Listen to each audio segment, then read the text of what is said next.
queridos, nós como pastores somos servos de vocês. E eu sempre venho com muito temor. Eu vou dar uma palavra para a igreja, porque o objetivo é comunicar algo de Deus que acrescente a fé, algo que fortaleça a fé de vocês. Afinal, nós como peregrinos que estamos passando por essa terra, almejamos encontrar Jesus, amém, queridos? Almejamos aquele dia do nosso encontro com o nosso Salvador e vivemos de uma esperança tremenda de que naquele dia nós seremos contados entre as ovelhas. A palavra diz que a gente deve manter firme a nossa confissão até o fim, para a completa certeza da esperança. Nós somos um povo salvo por Jesus, amém, queridos? Quem é salvo, levanta a mão. Aleluia. Mas essa salvação manifestada em Cristo, ela não foi algo barata, não foi algo fácil, foi algo que custou todos os recursos de Deus, a ponto dele ter mandado o seu próprio filho morrer por nós. A palavra diz assim: porque Deus, vamos repetir juntos? Porque Deus amou o mundo de tal maneira que deu seu Filho unigênito, para que todo aquele que nele crê não pereça, mas tenha a vida eterna. Há um outro texto também que eu queria que a gente repetisse, de Pedro, que diz assim: não foi com prata nem ouro que fostes comprados da vossa vã maneira de viver. Vamos lá, repitam. Não foi com prata nem ouro que fostes comprados da vossa vã maneira de viver, que por tradição recebeste dos vossos pais, mas com precioso sangue de Jesus. Amém? Há uns dias atrás eu fui desafiado por Deus a estudar sobre o juízo eterno. Sobre o juízo eterno, que é um dos fundamentos da fé, é um dos fundamentos da doutrina, uma das doutrinas fundamentais do Evangelho. E se ela é fundamental, significa que ela faz parte do alicerce e que todas as outras doutrinas dependem dela. E onde é que está isso, irmãos? Está em Hebreus 6, de 1 a 2. Nessa ministração eu vou citar muitos textos, mas não vou esperar os irmãos abrirem, a gente vai lendo, porque senão vai ficar muito longo. Hebreus 6, de 1 a 2 diz assim: por isso, pondo de parte os princípios elementares da doutrina de Cristo, deixemos-nos levar para o que é perfeito, ou o que é maduro, ou o que é completo, não lançando de novo a base do arrependimento de obras mortas, da fé em Deus, do ensino de batismos, da imposição de mãos, da ressurreição dos mortos e do juízo eterno. A gente vive num tempo, irmãos, em que se fala muito do amor e da misericórdia. Deus é amor, a gente vive até algum amor corrupto, que tolera todas as coisas no mundo, mas o amor de Deus, ele é parte da santidade dele, e precisamos entender com todo o nosso ser, que nós temos um Deus que é justiça e que é severo. No texto de Romanos 11, 22, Paulo diz assim: considerai, pois, a bondade e a severidade de Deus, para com os que caíram severidade, mas para contigo a bondade de Deus, se nela permaneceres, de outra sorte tu também serás cortado. Aqui Paulo está falando de que através do povo judeu veio a salvação em em Jesus e que nós somos enxertados nessa figueira que é Israel. E ele diz assim, que se a gente não permanecer, a gente será cortado também. Arrisco dizer, irmãos, que muitos até creem no amor de Deus, mas não compreendem a sua severidade. E o que é severidade? Severidade é austeridade, ou exigência, presteza em punir o mal, a falta de tolerância com falhas. Nós temos um Deus, irmãos, santo, e a sua santidade é tão perfeita que um pinguinho apenas de sujeira é capaz de manchar tudo. Segundo os estudiosos, há cerca de 600 referências à ira de Deus. 120 delas estão no Novo Testamento. Jesus foi o personagem bíblico que mais falou sobre o inferno. A Bíblia está cheia de advertências. Sabe o que é advertência? Advertência é para você abrir os olhos. Às vezes estamos anestesiados. Todo mundo gosta de Coríntios 13. E faz parte, né? Porque Deus é amor, mas é um amor santo, não é um amor que abriu mão da severidade, mas um amor que foi além. Dizem por aí que o amor lança fora o temor, né? Quem é que diz isso? João diz que o amor lança fora o temor. Mas eu arrisco dizer que há irmãos que não conheceram o temor ainda, para que o amor de Deus lance fora o seu temor. É assim, irmãos, eu temo a Deus. Eu sei que Ele é rigoroso e severo. E eu sei que Ele não terá o culpado por inocente. Mas eu vi em Cristo a manifestação de um amor tão grande, tão fantástico, tão poderoso, que o amor me faz andar numa segurança tal que eu não temo mais o inferno, porque eu estou seguro de que Cristo me conduzirá até o fim. Paulo diz assim: eu posso todas as coisas naquele que me fortalece. Paulo também diz assim: aquele que começou a boa obra em vós há de completá-la em Cristo Jesus. Amém, irmãos? Então eu sei que Deus me ama tanto, que apesar de tanto rigor, Deus me manterá a salvo. Por isso que eu preciso estar bem agarrado nele. Esse tema ressalta a santidade e a pureza de Deus, fazendo-nos olhar para a obra redentora de Cristo com mais diligência, pressa, ardor e clamor. Há uma verdade, irmãos, que eu preciso dizer aos irmãos, para cooperar com a fé de vocês. Nós não podemos fugir da ira futura.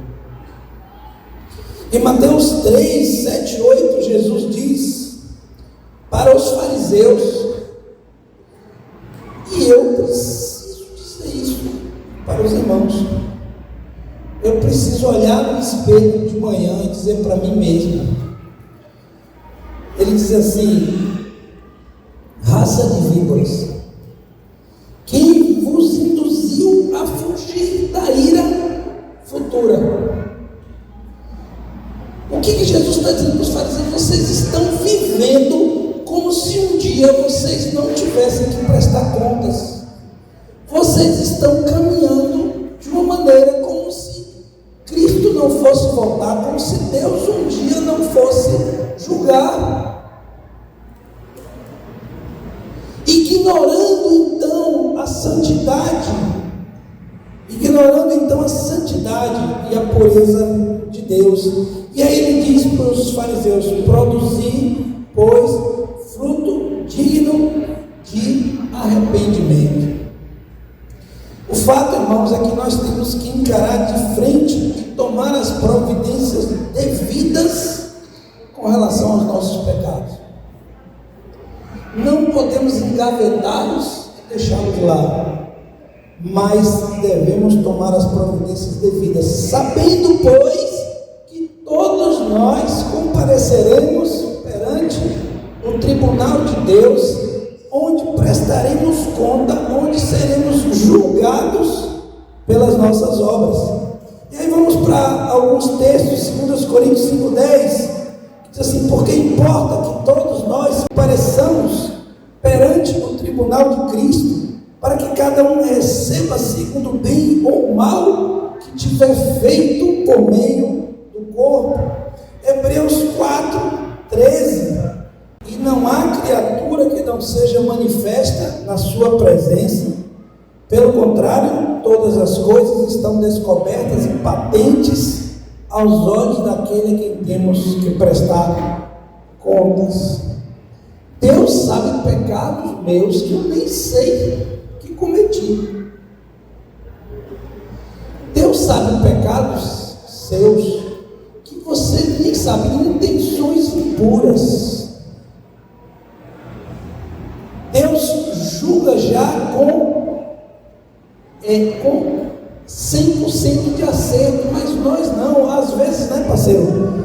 Às vezes há situações entre os irmãos que a gente só perdoa, a gente não sabe aí quem está certo, quem está errado, mas Deus julgará no último dia.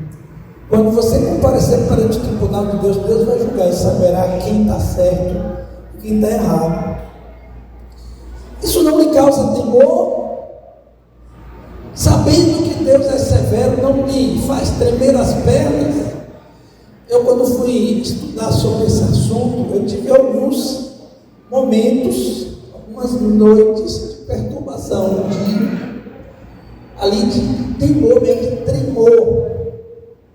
Até que olhei para Jesus, e a minha alma entra em descanso, né? Aí toda a opressão do pecado se vai, porque eu estou certo do amor de Deus por mim. Eu disse lá em Maceió, eu preguei sobre isso, eu disse: irmãos, eu não estou aqui para meter medo em vocês, não. Eu estou aqui para meter medo em vocês. O que isso significa? Eu não estou fazendo aqui uma manipulação para deixar vocês tremendo, para vocês fazerem o que eu quero. Eu estou falando de verdades da palavra, amém, irmãos? Que a Bíblia diz assim: conhecereis a verdade e a verdade vos libertará. Então essa palavra não é palavra de condenação, é palavra de salvação, a menos que você esteja andando no pecado, a menos que você não esteja em conserto, em arrependimento diário, a menos que você não esteja sob o escrutínio do Espírito Santo diariamente. Valei-me, Jesus, é misericórdia de mim.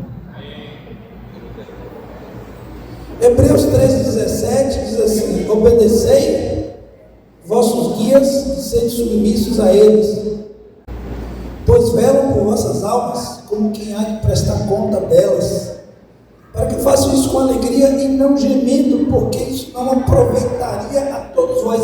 Os pastores fazem um serviço para a vossa salvação. Amém? Cuidado, ensino, a gente se dedica, é para a vossa salvação, porque na verdade nós prestaremos conta de cada ovelhinha. Tem um texto que Paulo diz assim: me oprime a cada dia o cuidado com todas as igrejas, porque eu sei que diante do reto juiz, lá eu vou prestar contas. Aí eu faço um pedido aos irmãos: cooperem conosco, amados. Nós não somos melhores do que ninguém, nem somos. Não é para ficar puxando o saco do pastor, não. É para cooperar com ele. Porque se você não coopera, isso não lhe é proveitoso. Mas se você coopera, a gente consegue fazer um trabalho, né, Monteiro? Consegue desenvolver melhor o nosso trabalho, e o proveito é de vocês. Mas o que eu aproveito para dar esse incentivo aos irmãos, mas o que eu quero chamar a lição aqui é para a gente precisa orar uns pelos outros, viu? E se ajudar mutuamente, porque a gente vai prestar conta das ovelhinhas. Romanos 14:10, tu porém que julgas teu irmão, ou tu porque desprezas o teu, pois todos compareceremos perante o tribunal de Cristo. Pense 2, 3, 4, 5, 6, 7 vezes antes de você fazer o mal a um irmão, antes de você falar mal de um irmão, porque você vai prestar conta perante o tribunal de Deus.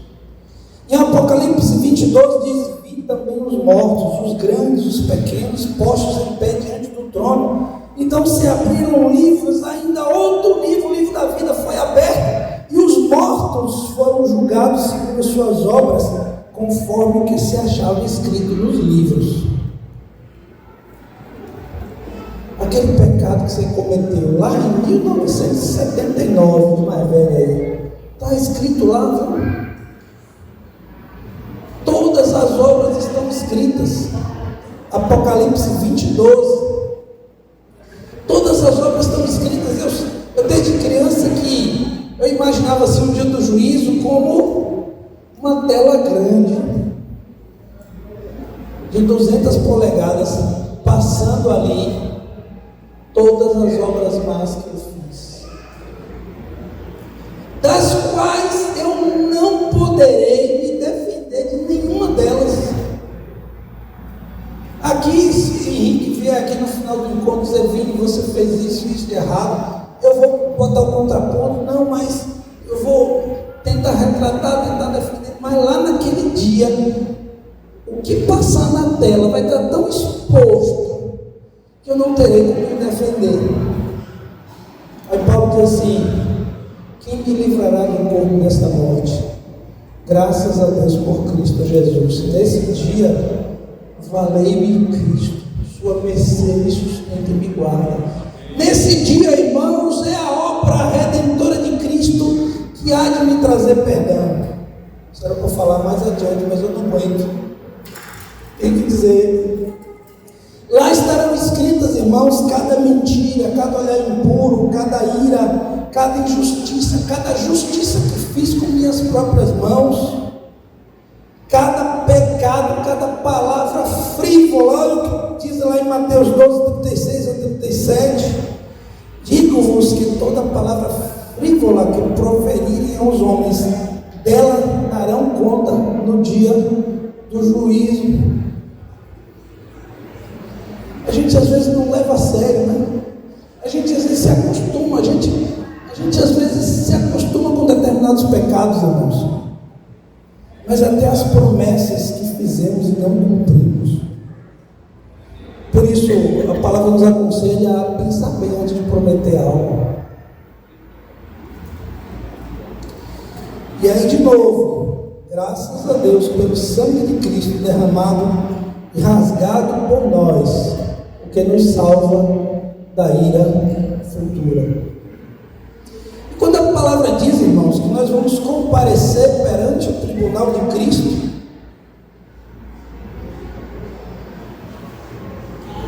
o que é um tribunal?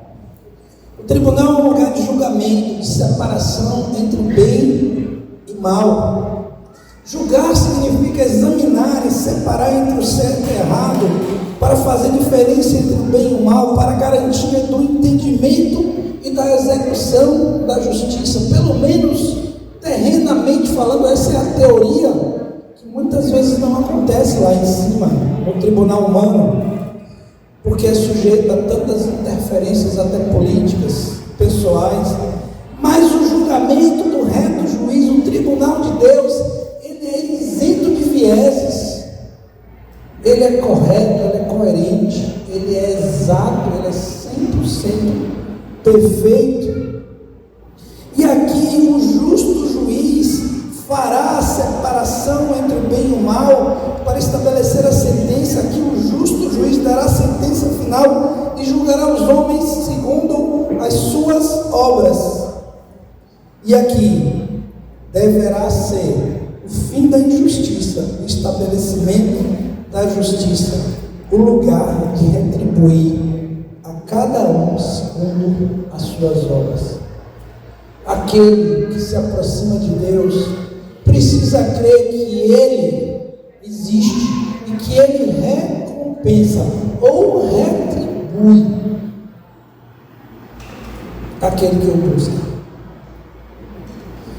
Em João 7,24, ele dá um mandamento para a gente assim: não julguem segundo a aparência, mas julguem segundo a reta justiça. Nesse tempo que a gente vive dizendo que ninguém pode julgar ninguém, né? E quando a gente fala de verdades absolutas, nos é atribuída uma certa arrogância. Você é arrogante, você não é tolerante. Mas a Bíblia não diz para a gente não julgar. O julgamento já começa pela casa de Deus, quando estamos aqui examinando uma questão, dizendo: você está correto, você não está correto. Mas você está correto não segundo a ideia do pastor, não segundo o meu sentimento, mas segundo a reta justiça. Lá em Tiago vai dizer que aquele que fala mal do irmão julga a lei. E assim já não está agindo mais como observador da lei, mas como juiz. Aí sim, nós não podemos julgar como juízes, mas podemos julgar, examinar, definir entre certo e errado, conforme a reta justiça que está na Escritura.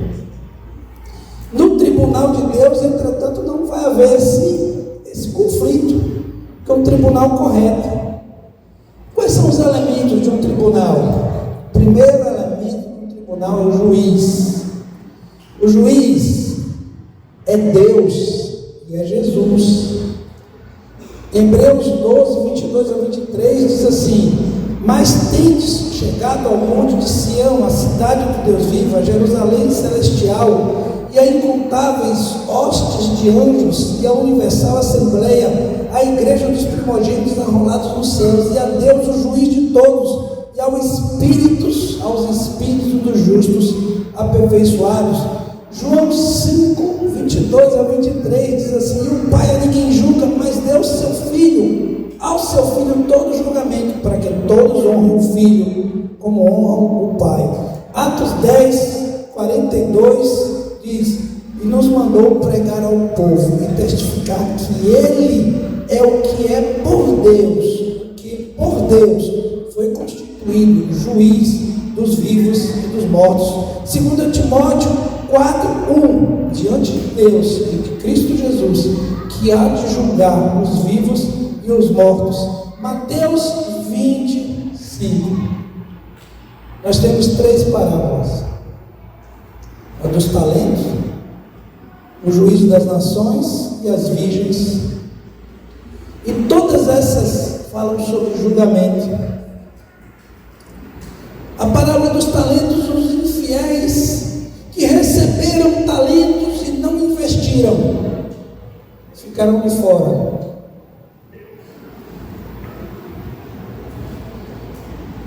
As virgens prudentes, que juntaram óleo, participaram do casamento, mas as virgens indolentes, negligentes, ficaram de fora das bodas do Cordeiro. É juízo, irmãos. E o juízo das nações, Jesus vai dizer assim: à direita ele separará os seus, e dirá assim: vinde benditos do meu Pai, recebei, que eu vou recompensar agora. Recebei por herança o reino que vos está preparado desde a fundação do mundo. E à esquerda colocará os bodes, dirá assim: apartai-vos de mim, vós que praticais iniquidade, juntando com o texto de Mateus 7. De que lado você está? De que lado você quer ficar? Irmãos, é isso tudo, sabe? Quando a Bíblia diz que deve viver com temor e tremor durante o tempo da nossa peregrinação, eu fui revendo isso e os meus joelhos começaram a tremer. Eu tive algumas algumas noites de perturbação. Porque a gente entra no outro elemento desse tribunal, que é o réu. E aí eu descubro que o réu sou eu. Que você é o réu. Romanos 3:23 diz que todos pecaram e carecem da glória de Deus. Romanos 6:23 diz que o salário do pecado é a morte, mas o dom gratuito de Deus é a vida eterna em Jesus Cristo, nosso Senhor. Esta palavra, ela tem o poder de nos colocar contra a parede e dizer assim: defina-se.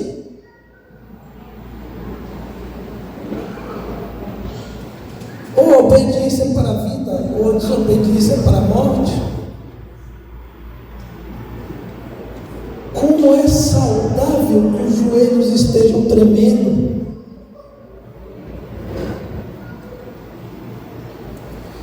Em Atos 2:36, quantos de vocês já foram tomados dessa concepção de que ali em Atos 2:36, quando diz assim: a este Jesus que vós crucificastes, Deus o fez Senhor em Cristo. Às vezes a gente se vê do lado dos apóstolos, né? Mas você já se viu do lado daqueles que crucificaram Jesus? Você sabe que o motivo de Jesus estar lá foi por sua causa? Foi por causa do escrito de dívida? Foi por causa dos seus pecados? Então, neste tribunal, nós somos os réus, e não somente nós, mas todo mundo. E aqui eu não estou fazendo, Henrique, uma cronologia, tá? Da questão do juízo final. Isso aí vocês fazem depois, eu vou fazer depois lá também. Eu estou trazendo a noção geral sobre o tema. Neste tribunal também há um outro elemento, que é o acusador, o opositor, o sedutor, chamado Satanás. Em Apocalipse 12, de 9 a 10, assim: foi expulso o grande dragão, a antiga serpente, que se chama Diabo e Satanás, o sedutor de todo mundo. Sim, foi atirado para a terra, e com ele os seus anjos.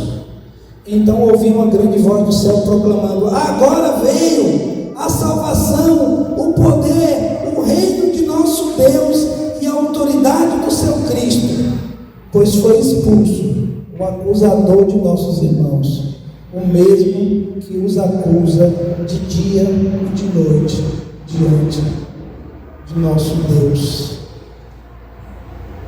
O diabo é aquele que está de noite, no momento de escuridão da sua alma, dizendo assim: você é pecador. Olha o que você falou para sua mãe hoje, olha o que você viu hoje, olha o que você viu na internet hoje, olha o que você... E ele é terrível, porque ele também é o sedutor. Ele mesmo diz para você: olhe para aquela mulher. E quando você olha, ele diz: olha aí, você é pecador. Olha aí, você não presta. Eu tive uma experiência desse tipo. Há muitos anos atrás, irmãos, eu cometi um pecado na rua, de olhar para uma mulher mal vestida. E eu cheguei em casa muito mal. E fui para dentro do meu quarto, fiquei ali. Como é que pode eu, na liderança, aí, fazer um negócio desse? Aí comecei a me acusar ali. Eu não devia nem estar na liderança, eu não sou digno, não sei o que, mesmo Jesus ter morrido na cruz. E aí me veio uma vozinha lá do íntimo, me subiu assim, disse assim: é o diabo. Parceiro, eu fiz assim na hora, eu estava de cabeça baixa, eu fiz assim, ó. E aí aconteceu, eu tive uma reação até um pouco engraçada, porque aí eu lembrei do que a Bíblia diz: resistir o diabo, ele fugirá de vós. E aí eu disse assim: irmãos, olhe, diabo, é o seguinte, eu pequei mesmo, eu realmente não mereço Mas eu quero dizer uma coisa para você. Ele me comprou. Ele morreu na cruz por mim. Ele me escolheu. Ele me manda segui-lo. Ele me manda eu me arrepender. Então é o seguinte: sua conversa não é mais comigo, não é com Jesus. Eu vou confessar os meus pecados e vou me consertar. E fui para o meu banheiro tomar banho lá, feliz da vida, cantando, louvando, descobri a salvação em Cristo Jesus. Oh, que maravilha! Oh, que maravilha é que Cristo vive em mim. Irmãos, resistir ao diabo e ele fugirá de vós. Ele é o acusador, ele é o tentador, ele é o sedutor, ele é o adversário. No juízo lá, no grande tribunal, ele não estará, ele estará sendo julgado, ele também estará no banco dos réus, mas ele nos acusa de dia e de noite. Olha a história de Jó. Quando ele comparece diante de Deus lá, ele diz: Jó, ele é fiel porque o Senhor deu tudo a ele, tira isso, o Senhor vai ver. E assim, irmãos, eu quero chamá-los a atenção, preste atenção nisso, porque o diabo é aquele que fica botando pedrinha para você tropeçar, botando armadilhas para você cair, tentando, a batalha é na mente. Todo mundo fala da tentação do deserto de Jesus. Eu sinceramente, às vezes acho que foi de corpo presente, e às vezes acho que aquilo foi uma luta na mente de Jesus. Tem um outro momento em que Jesus diz assim, está com os discípulos, diz assim: um príncipe desse mundo se aproxima e ele nada tem em mim. E eu ficava me perguntando, por que Jesus está dizendo isso? Jesus teve ali um discernimento de espírito, como se o Espírito Santo avisasse ele: ó, tu vai ser tentado aí, viu? O príncipe desse mundo está vindo. Alerta, alerta Jesus. E assim também é com a gente. A gente deve estar alerta. Quando o diabo apareceu para tentar Jesus, o que Jesus fez? Jesus usou o escudo da fé, como está lá em Efésios 6, com o qual podeis apagar as astutas dados inflamados do maligno, ou as astutas ciladas de Satanás. Então é batalha na mente, a minha mente. Paulo diz que nós temos a mente de Cristo, irmãos, que nós pensamos como Ele. Amém? Então lá nesse tribunal, Satanás estará também no banco dos réus. Porém, todas as acusações que ele te fez ao longo da vida também estarão lá escritas em fatos. Deus os mostrará para nós. Agora, irmãos, como dizia minha avó, a nossa valência, a nossa mercê é que lá também estará o nosso advogado, Jesus. Ou pensa. 1 João vai dizer assim: filhinhos meus, estas coisas vos escrevo para que não pequeis. Se todavia alguém pecar, temos um advogado junto ao Pai, Jesus o justo. Toda a obra de Jesus foi para nos salvar do pecado, da perdição eterna, nos tirar do império das trevas, nos trazer para o reino do Filho do seu amor, para por fim a nossa independência e nos levar a uma vida de relacionamento com Jesus, com o Espírito Santo e com o Pai. E a Bíblia fala que a obra de Jesus, irmãos, foi propiciatória. O que é propiciação? Segundo a Bíblia, é o ato de reparar, satisfazer, apaziguar a ira de Deus causada pelo pecado, tornando possível a reconciliação entre Deus e a humanidade. Em termos bíblicos, envolve oferecer um meio adequado para que a santidade de Deus seja satisfeita e a misericórdia de Deus possa ser derramada sobre as pessoas. Em Hebreus 12:17 diz que foi por isso mesmo convinha que em todas as coisas ele se tornasse semelhante aos irmãos, para ser misericordioso e fiel sumo sacerdote nas coisas referentes a Deus, para fazer propiciação pelos nossos pecados, para fazer a nossa substituição ali na cruz, porque era para você estar na cruz.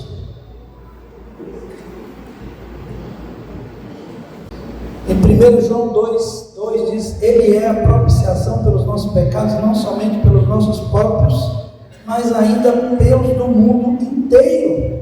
Colossenses 2:13-15: E a vós outros que estáveis mortos em vossas transgressões, pela incircuncisão da vossa carne, vos deu vida juntamente com ele, perdoando todos os vossos delitos, tendo cancelado o escrito de dívida que era contra nós e que constava de ordenanças, o qual nos era prejudicial, e removeu inteiramente, cravando na cruz, e despojando os principados e potestades, publicamente os expôs ao desprezo, triunfando na cruz.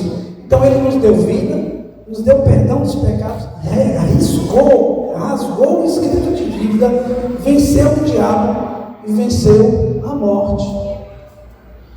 Lembra que falei lá do livro da vida lá, e ainda um outro livro onde estarão escritas todas as obras?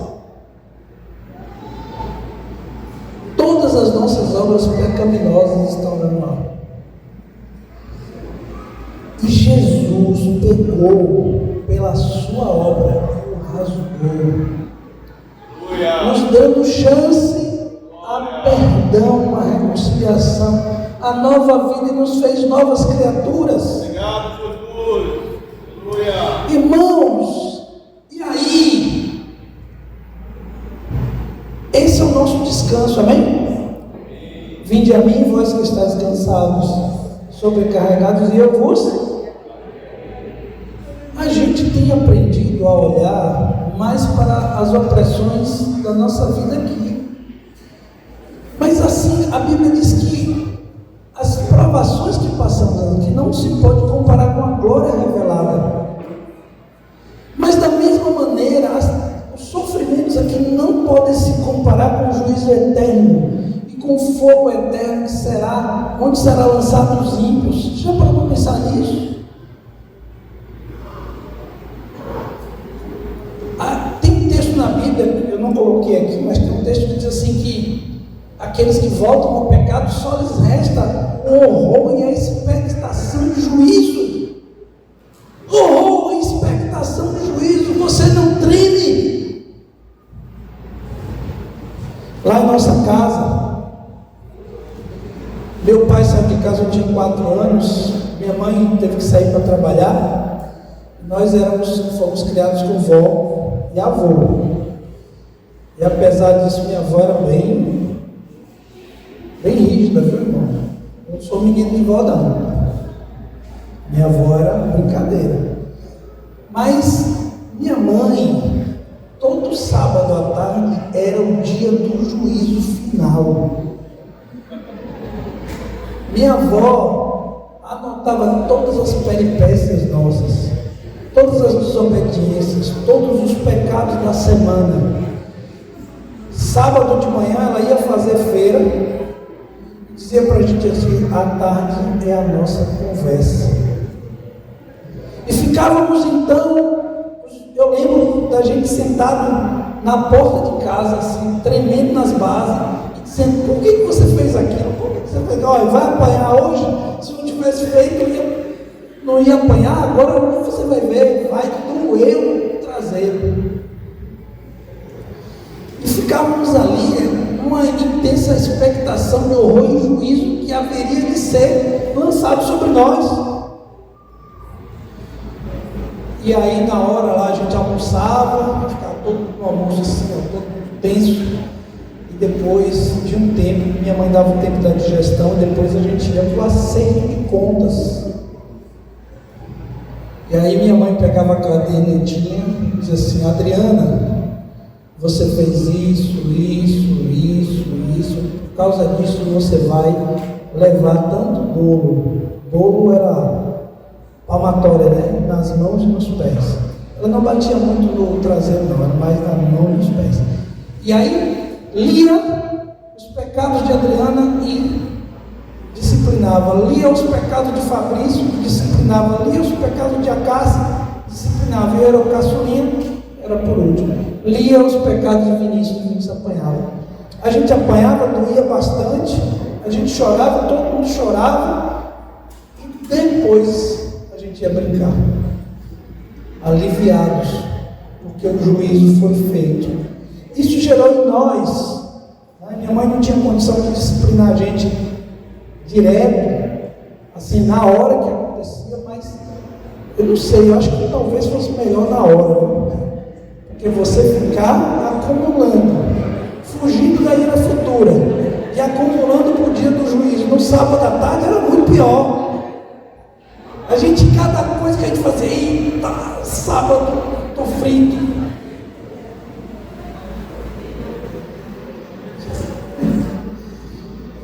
Irmãos, o dia do juízo vem aí, viu? Se não for a obra de Cristo, eu costumo dizer assim que Jesus é como tábua de salvação. O navio afundou, naufragou, o meu navio naufragou. E Jesus é aquela tábua de salvação, aquele barco que vem depois para me salvar. Se ele não chegar, eu vou afundar nas águas. Irmãos, a gente tem que sair daqui hoje mais cheio de gratidão e amor por Jesus, mais agarrado nele, mas também com as pernas tremendo.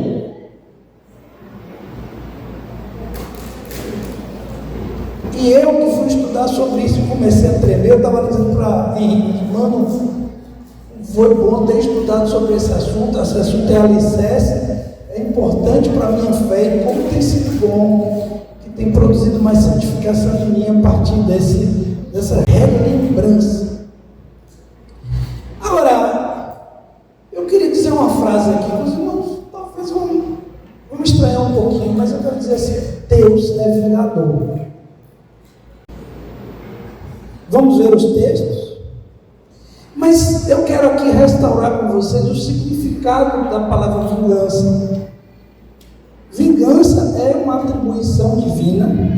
Vingança significa reta retribuição da justiça. Em Deuteronômio 32, 35 a 36, diz assim: a mim pertence a vingança, a retribuição a seu tempo, quando resvalar o seu pé, porque o dia da sua calamidade está próximo e o seu destino se apressa em chegar. Porque o Senhor fará justiça ao seu povo e se compadecerá dos seus servos, quando vir que o seu poder se foi, e já não há nem escravo nem livre. Irmãos, Deus é vingador. Deus vai se vingar. Naum 1:2, o Senhor é Deus zeloso e vingador. O Senhor é vingador e cheio de furor. O Senhor toma vingança contra os seus adversários. Hebreus 10:13, porque conhecemos aquele que diz: minha é a vingança, eu recompensarei, diz o Senhor. E outra vez o Senhor julgará o seu povo. Apocalipse 6:10, e clamavam com grande voz, dizendo: até quando, ó verdadeiro santo e dominador, não julgas e vingas o nosso sangue dos que habitam sobre a terra? Em Apocalipse aqui são aqueles que morreram na grande tribulação, que foram decepados, e eles estão diante do trono perguntando a Deus: quando é que vingarás o nosso sangue? Quando é que farás justiça? Aí tem um texto ainda mais forte, 2 Tessalonicenses 1, 3, 10, para aqueles que dizem assim: ah não, isso foi Deus no Velho Testamento, no Novo é diferente, não é o mesmo Deus.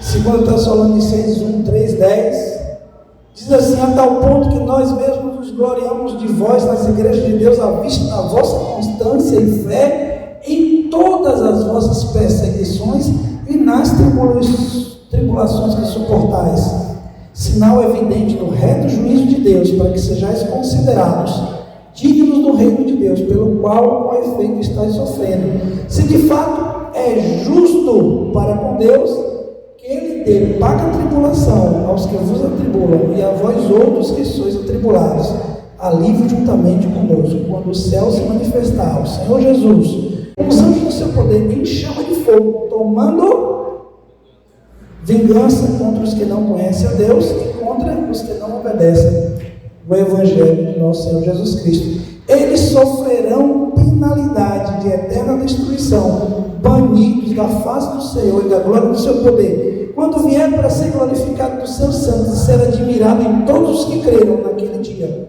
porquanto foi crido entre vós o nosso testemunho. E agora? Deus é vingativo? É, irmãos? É uma essa tão fraca. Deus é vingativo? Mas o sentido original da palavra vingança é retribuir com justiça a cada um segundo as suas obras. Mas nós começamos a usar esse termo para as nossas relações, e aí a gente vai lembrar do texto de Tiago 1, 19 a 20, que diz assim: sabeis estas coisas, meus amados irmãos, todo homem, pois, seja pronto para ouvir, tardio para falar, tardio para se irar, porque a ira do homem não produz a justiça de Deus. Vamos repetir? Porque a ira do homem não produz a justiça de Deus. Agora vocês vão repetir comigo: a ira de Deus produz justiça, mas a ira do homem não produz a justiça de Deus. Vamos lá? A ira de Deus produz justiça, mas a ira do homem não produz a justiça de Deus. Por quê, irmãos? Porque nós somos pecaminosos, errantes, a gente não consegue se irar e fazer justiça. A ira é um sentimento bom, sabia? É uma emoção boa. Deus criou a ira, Deus criou o medo. Mas o homem, por ter tornado-se pecaminoso, distorceu tudo. Por aí afora, nas universidades principalmente, você pode ver muita acusação. Que Deus é esse que se ira? Que Deus é esse que se vinga? Mas aqui eu estou dando a explicação para vocês, amém, irmãos? Porque ira é um sentimento criado por Deus e é bom. Vingança significa dar a cada um segundo a reta justiça. E aí a gente vai ver o texto de Romanos 12, 19, que diz: não vos vingueis a vós mesmos, amados, mas dai lugar à ira, porque está escrito: a mim pertence a vingança, eu retribuirei, diz o Senhor. E a gente vai entender o exemplo de Jesus em 1 Pedro 2, 21 a 23, porque ele diz assim: porquanto para isto fostes chamados, pois que também Cristo sofreu em vosso lugar, deixando-vos exemplo para seguirdes os passos, o qual não cometeu pecado, nem na sua boca se achou engano, pois ele, quando ultrajado, não se vingava, quando maltratado, não se vingava, mas entregava-se àquele que se ira e julga com justiça.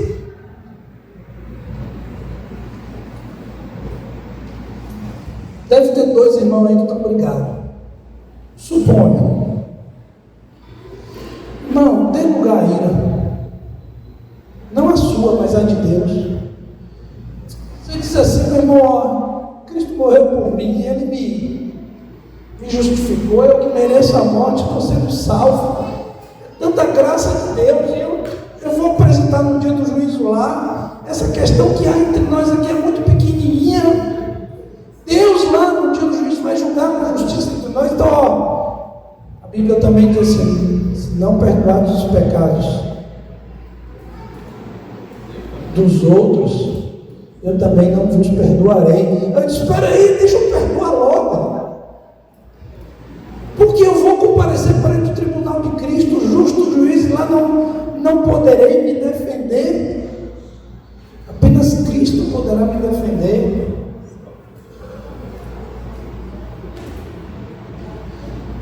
Entenderam, irmãos? Que a vingança é uma atribuição divina de alguém, de um ser perfeito, que por isso eu sou incapaz de me vingar, porque de fazer justiça com as próprias mãos, porque eu sou pecaminoso. Então eu sou alvo do amor de Deus, do perdão dele, então eu vou perdoar logo, vou acabar com esse negócio. Entenderam? Porque eu não posso falar mal do irmão, porque eu estarei julgando a lei, estarei agindo como juiz e não como quem examina a reta justiça. De forma que a cruz de Cristo é o fim de todos os nossos conflitos. A sombra de Cristo é o descanso, a sombra da cruz de Cristo é o descanso, porque eu me entrego àquele que julga com justiça e eu não vou retribuir mal por mal, mas só que há um caminho a seguir, que é o caminho do amor. Você quer falar de ofensa? Alguém te ofendeu? Você ofendeu Cristo e foi perdoado por Ele. Perdoe seu irmão também. Amém, irmãos? Agora, eu quero falar sobre o dia do juízo, a ira de Deus. Já entenderam que ira é um sentimento bom, né? É uma emoção boa, divina, mas a humana, ela é pecaminosa. A gente erra o alvo. A gente é para atirar nessa direção, mas aí não consegue atirar nessa direção. Não sou eu. O tiro sai todo errado. Romanos 2, de 1 a 12. Segura a pancada aí, irmãos. Segura. Leva nos peitos essa pancada, porque diz assim: bem sabemos que o juízo de Deus é segundo a verdade contra aquele que pratica tais coisas. Tu, homem, que condenas os que praticam tais coisas, fazem as mesmas? Pensas tu que fugirás do juízo de Deus? Ou desprezas a riqueza da sua bondade, intolerância e longanimidade, ignorando que a bondade de Deus é que te conduz ao arrependimento?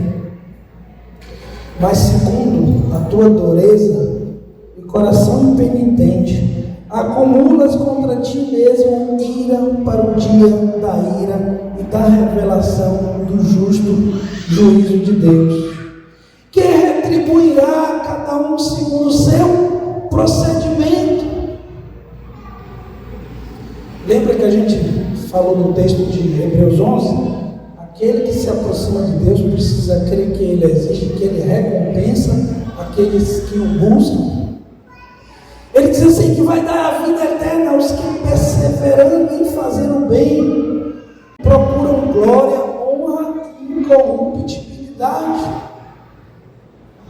ou seja, santificação. Você está procurando glória, da qual você é transformado, honrar a Deus, incorruptibilidade, santificação. Você está usando os recursos que Deus lhe deu, você está se esforçando por isso, você é dedicado, é diligente nessas coisas, como uma virgem prudente. Então você receberá a vida eterna. Mas ira e indignação aos facciosos que desobedecem à verdade e obedecem à injustiça. Eu achei interessante, meus amados pastores, ele colocar os facciosos aqui. Durante anos a gente combateu muito a divisão na igreja, que a igreja é dividida, fatiada em bolos, né? Cada denominação no seu canto. Mas o faccioso, que está dizendo lá na Escritura, que não herdará o reino dos céus, é aquele que promove divisão, aquele que joga o irmão um contra o outro, aquele que semeia contenda, fofoca, maledicência, aquele que se opõe, aquele que é adversário dos pastores e não cooperador. E quando você é cooperador, inclui até corrigir os pastores também. Porque o pastor não é infalível, né? Pelo contrário, precisa cuidar, amor, proteção dos irmãos também. Mas o espírito divisor na igreja, que semeia contenda, que semeia amargura, e por ela contamina a muitos, como diz o texto, eles estão na lista dos filhos do cão, filhos do diabo. Quando Pedro diz para Jesus: não, Jesus, você não vai morrer, não vai morrer. Jesus disse para ele: para trás de mim, Satanás. Porque aquela conversa de Pedro, Jesus teve discernimento de espírito, que aquela conversa não veio de Pedro, aquela conversa veio do cão. Paulo dá orientação a Timóteo, dizendo que a gente deve disciplinar com mansidão os que resistem, os facciosos, para ver se eles se desgarram dos laços de Satanás aos quais foram presos. Quando você agrega o seu coração, acolhe um sentimento faccioso, perceba que foi o diabo que colocou isso aí, que ele é um anjo, que ele comunica, que ele semeou na sua cabeça, como se nada de Pedro. E a gente quer resistir ao diabo e livrar os irmãos desse sentimento, dessa coisa do cão mesmo, irmãos. E os facciosos, eles no dia do juízo, eles vão pagar, e o preço é caro por ter dividido a igreja do Senhor, por ter feito mal à noiva, por ter manchado as vestes da noiva. Jesus quer vestir sua noiva com vestes brancas, irmãos, amém? Não seja você aquele que mancha a roupa da noiva, mas seja você aquele que alveja com o sangue de Cristo, amém, irmãos? Eu disse: segura a pancada, porque esses dias eu paro para ouvir o que eu ministro depois também.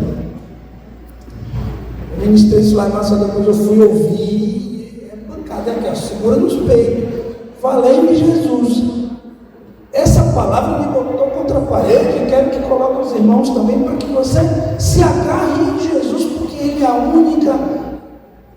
O texto diz assim: não há outro nome pelo qual devamos ser salvos, Cristo Jesus, amém, irmãos?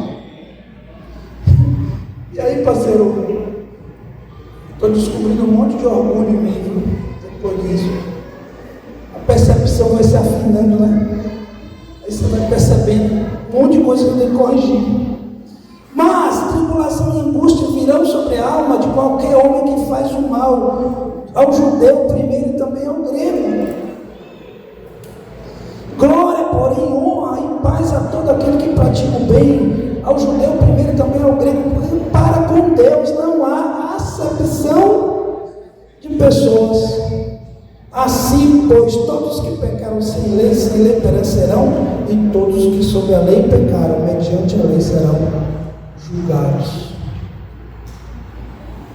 Como é você? Você foge da ira futura? Ou você encara de frente seus pecados?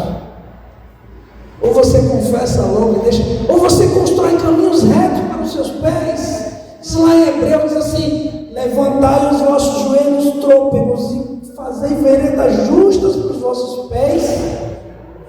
Não seria esse texto relacionado ao texto que Jesus disse: produzir, pois, fruto digno de arrependimento? Não é isso.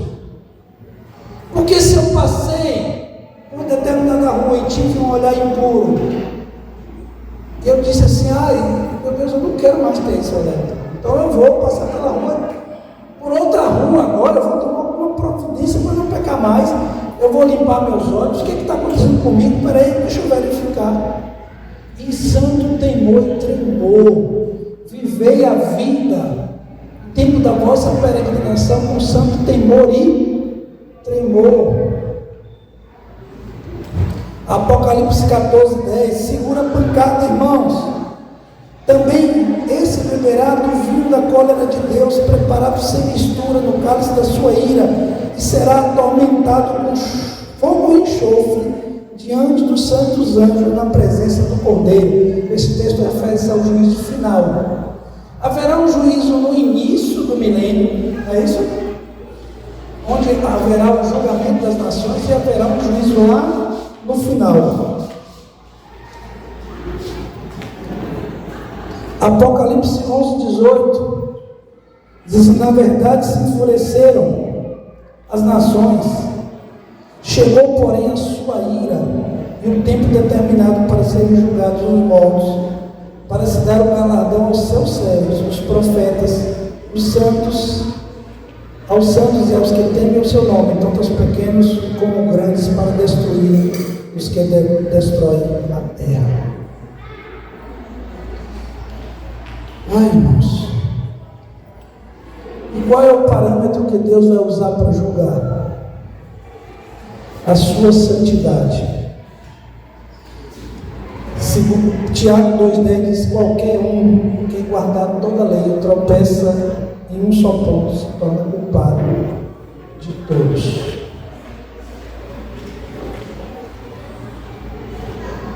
Quem já pecou aqui, levanta a mão. Nós somos réus no dia do juízo. Todos merecem a morte, ninguém escapa. E só há um nome pelo qual devemos ser salvos, que é Jesus. E é por isso que jubilamos quando cantamos aqui, irmãos. Porque Jesus é a nossa salvação. Essa verdade nos faz ter o devido medo, que também é traduzido como temor. Quando você olha para o seu filho, dá uma olhada, ele não tem medo. Cadê Joaquim? Aqui? Joaquim não está aqui. Está aqui, Joaquim. Olha aí. Quando o pai olha, não teme, não. Pai Joaquim, olha o joelho batendo. Mas aqui você tem alguém que te ama mais do que qualquer outra pessoa, ele e sua mãe. Então esse temor é o temor que temos por Deus, porque sabemos que Ele é bom. Mas o que você diria de você está de noite, Joaquim, e alguém tentando arrombar a sua porta, e você vê que são dois homens, e você olha, tem sua irmã e tem sua mãe dentro de casa, e você sabe que o cara vai arrombar a porta ali, que é para fazer mal à sua família, e aí você tem um medo, vamos dizer assim, um medo negativo. E aí você se ajoelha e vai clamar a Deus, para que Deus te salve daquele dia. Por isso é que, tendo medo do ladrão, a gente tranca as portas, né, de casa. E tendo temor do nosso Pai, que é um Deus severo, a gente recorre a Cristo, que é a demonstração do amor do Pai por nós, o maior amor do mundo. Diz assim: porque Deus amou o mundo de tal maneira que deu seu Filho unigênito, para que todo aquele que nele crê não pereça, mas tenha a vida eterna. E 2 Pedro 3, 11 e 14 diz assim: visto que todas essas coisas hão de ser assim desfeitas, deveis ser tais como os que vivem em santo procedimento e piedade, esperando e apressando a vinda do dia de Deus, por causa do qual os céus incendiados serão desfeitos e os elementos abrasados se derreterão. Nós, porém, segundo a sua promessa, esperamos novos céus e nova terra, nos quais habita a justiça.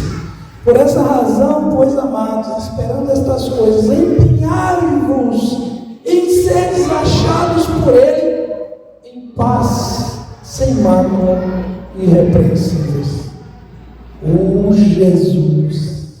1 Pedro 1,17. Ora, se invocais por Pai aquele que sem acepção de pessoas julga segundo as obras de cada um, portai-vos com temor durante o tempo da vossa peregrinação. Filipenses 2,12. Assim, pois, meus amados, como sempre obedeceste, não só na minha presença, porém muito mais agora, na minha ausência, desenvolvei vossa salvação com temor e tremor. E aí eu pergunto para vocês estão preparados para esse encontro? Paulo em Filipenses 3, de 8 a 11, diz assim: eu quero ser encontrado naquele dia, tendo a minha justiça em Cristo, tendo recorrido, tendo crido nele, tendo sido santificado por Ele, tendo minha esperança nele, tendo entregado meu caminho a Ele. E aí sim eu vou experimentar a salvação. Os irmãos lembram que no início da ministração eu falei sobre visitação de Deus, né? Um texto lá do Deuteronômio: eu visitarei no dia da minha visitação.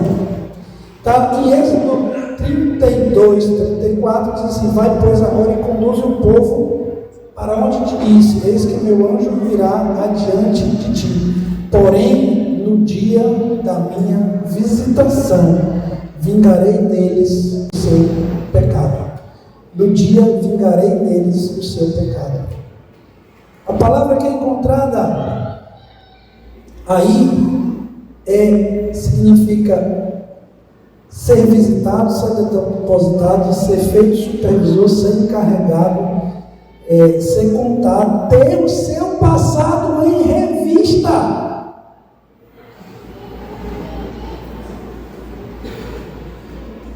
Todas as coisas estão nuas perante aquele a quem havemos de prestar contas.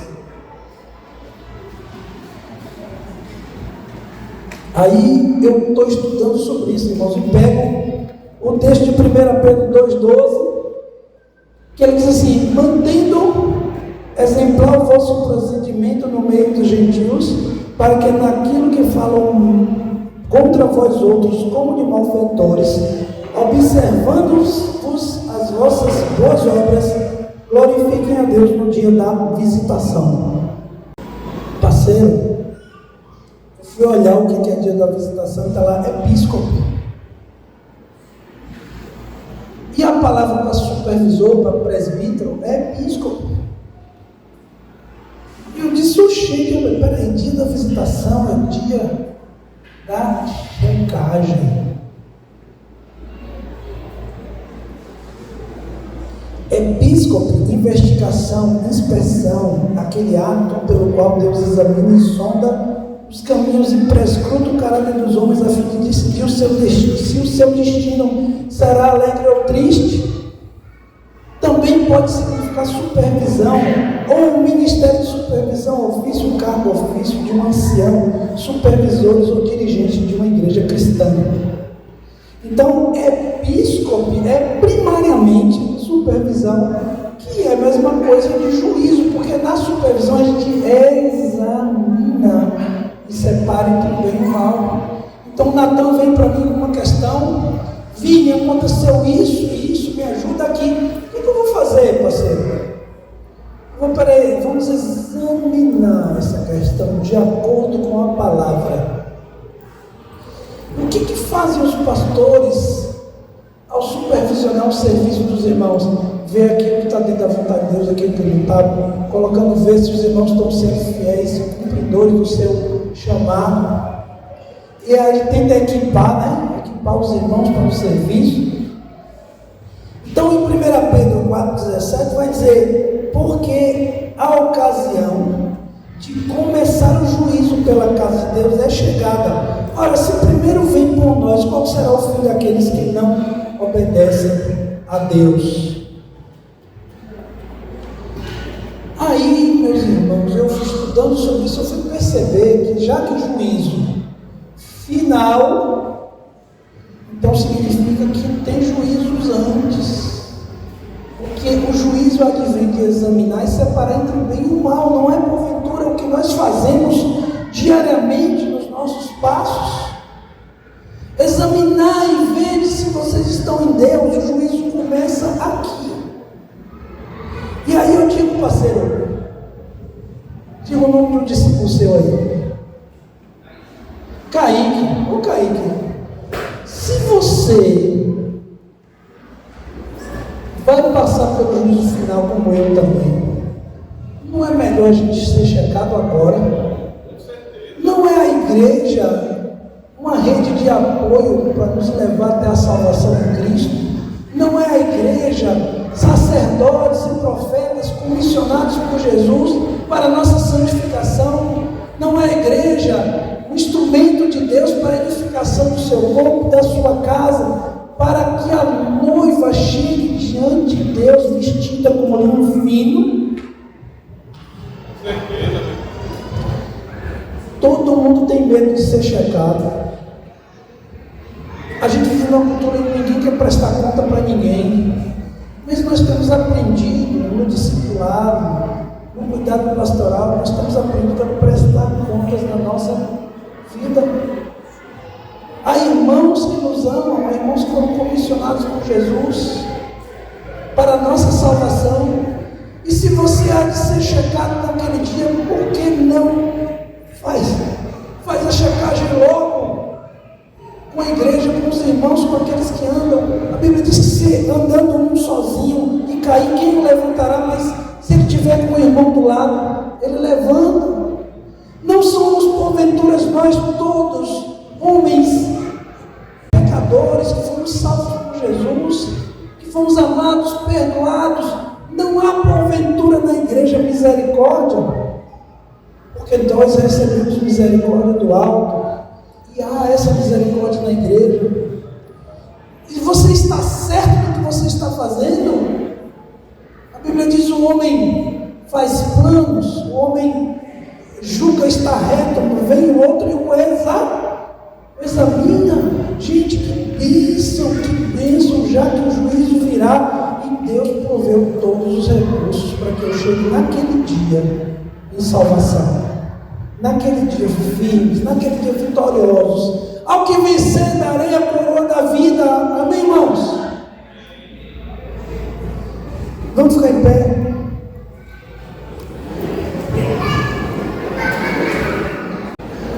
Abençoa teu irmão que está do seu lado. Ora por ele, para que essa palavra não lhe produza desânimo, antes lhe produza temor. Que apresse seus pés para a confissão, que apresse seus pés para a checagem, que apresse seus pés para conserto, arrependimento. Deus, em nome de Jesus, Senhor amado,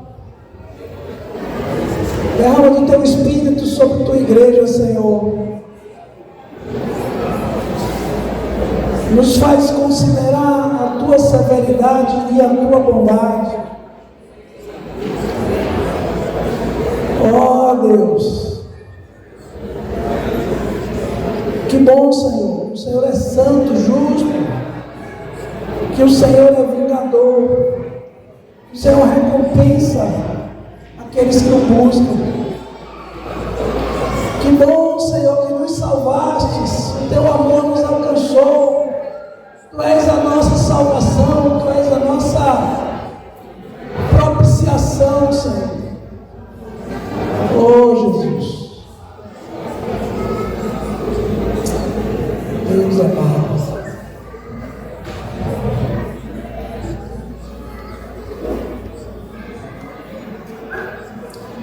Oh, Jesus.